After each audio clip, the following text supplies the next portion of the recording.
Shalom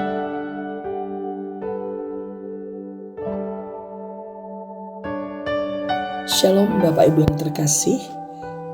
Kita bersyukur kepada Tuhan oleh anugerahnya kita bangun dengan tubuh yang sehat dan boleh menghirup udara pagi yang cerah. Mari sebelum kita memulai segala sesuatu pagi hari ini, kita datang kepada Tuhan dan kita merenungkan sejenak firman Tuhan. Mari kita berdoa. Bapa, terima kasih untuk kemurahan Tuhan yang terus menyertai hidup kami, sehingga pagi hari ini dengan pertolongan Tuhan kami boleh bangun dari tempat tidur dan menghirup udara pagi yang cerah. Ya Tuhan, inilah waktunya bagi kami untuk sejenak membaca merenungkan firman-Mu. Ya Tuhan, murnikan hati kami dan tolong kami agar kami boleh mengerti apa yang kami baca dari firman-Mu. Di dalam nama Tuhan Yesus kami sudah berserah, bersyukur dan berdoa. Amin. Pagi hari ini saya mengajak kita untuk membaca firman Tuhan dari Kejadian pasal 39 ayat yang ke-9b. Demikianlah firman Tuhan. Bagaimanakah mungkin aku melakukan kejahatan yang besar ini dan berbuat dosa terhadap Allah? Saudara, ini adalah merupakan perkataan Yusuf ketika istri Potifar terus-menerus menggoda Yusuf. Perkataan daripada Yusuf ini adalah sesungguhnya menyingkapkan akan kedalaman iman Yusuf yang berakar pada pengenalannya akan Allah yang berdaulat dan kudus. Ketika Yusuf menolak bujukan istri Potifar, ia tidak pertama-tama mendasarkan penolakannya pada norma moral atau rasa takut akan hukuman, melainkan kesadaran bahwa dosa adalah pelanggaran langsung terhadap Allah. Ungkapan Yusuf berbuat dosa terhadap Allah adalah menunjukkan bahwa Yusuf hidup di hadapan Allah, bahkan ketika secara lahiriah ia sendirian dan tidak diawasi oleh manusia. Keteguhan Yusuf tidak dapat dilepaskan daripada anugerah Allah yang bekerja di dalam dirinya.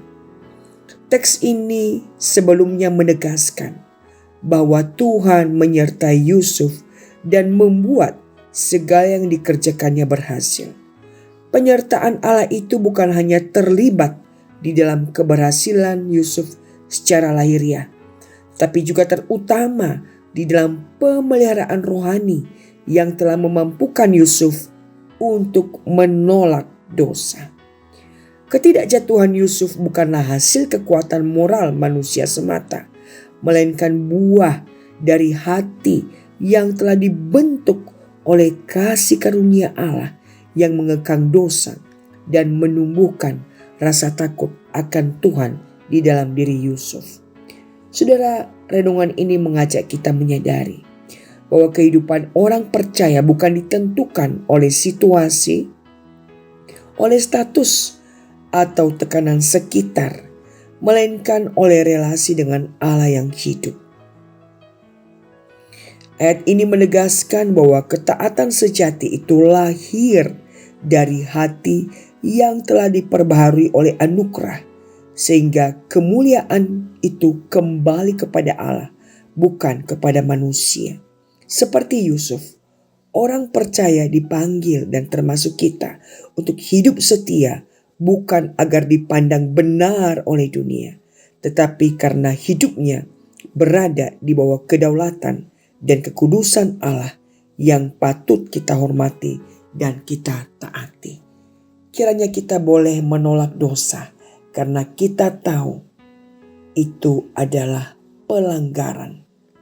Dan setiap dosa Allah tidak akan pernah kompromi di dalamnya. Mari kita di tahun ini mengawalinya dengan bersandar pada anugerah Allah, menjaga hati untuk terus hidup takut akan Tuhan dan menjauhi dosa, agar semakin hari hidup kita diperbaharui dan hidup kita boleh memperkenan Tuhan. Kita melakukan segala sesuatu sebagai syukur kita karena kita setelah hidup di dalam anugerah. Tuhan memberkati kita. Amin. Mari kita berdoa. Bapa, terima kasih buat perenungan ini, di mana Yusuf oleh anugerah Tuhan menolak dosa, menolak berbuat kejahatan.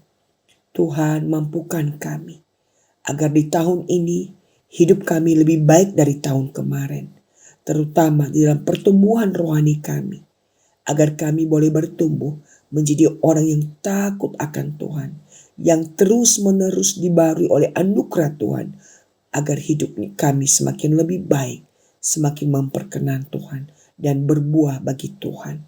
Bapa, berkati kami sepanjang hari ini.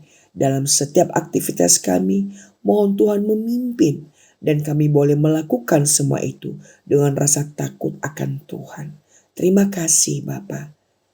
Engkau menyertai kami senantiasa untuk hidup takut akan Engkau. Di dalam nama Tuhan Yesus kami bersyukur dan berdoa. Amin. Tuhan memberkati saudara.